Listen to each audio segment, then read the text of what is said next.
BPL শুরুর আগেই চমক রাজশাহী কিংসের অধিনায়ক মেহেদী মিরাজ, তার ডেপুটি সৌম্য সরকার। বৃহস্পতিবার চমক ছিল অনুশীলন ময়দানেও। ডেভিড ওয়ার্নার, অ্যালেক্স হেলস, রবি বোপারা নেমেছেন প্র্যাকটিসে। টম মুডি, ওয়াকার ইউনুসরা নিজ নিজ দলের পরিকল্পনা নিয়ে পার করেছেন ব্যস্ত সময়। মাঠ ও মাঠের বাইরে বিপিএল এর নানা খবর জড়ো করেছেন শামসুল আরিফিন।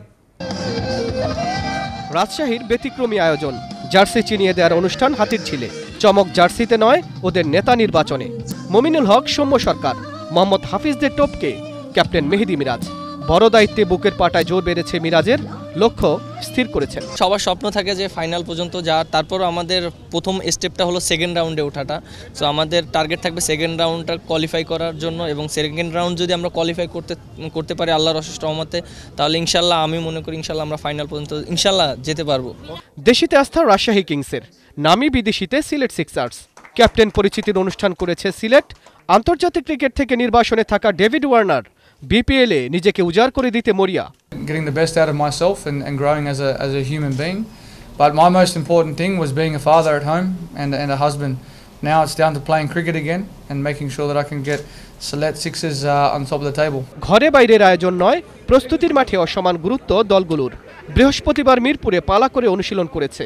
দেশি বিদেশি তারকায় ভরে উঠেছিল একাডেমি মাঠ। বিপিএল শুরুর একদিন আগে কোচ ক্রিকেটাররা বড়াই করছেন নিজেদের শক্তিমত্তা নিয়ে। এবারকার টিমটা আমাদের অনেক ব্যালেন্স টিম, অনেক ভালো টিম বানিয়েছে।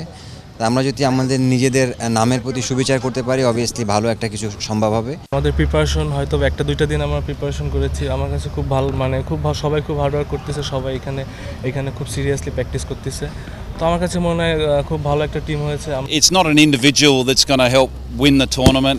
It's going to be a collective effort. So we'll be relying on all of our domestic players and internationals to step up when their opportunity comes.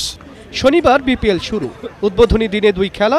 দুপুর 12:30টায় ডিফেন্ডিং চ্যাম্পিয়ন রংপুরের সাথে চট্টগ্রামের, বিকাল 5:20-এ ঢাকার সাথে রাজশাহীর লড়াই। শামসুল আরিফিন, 71।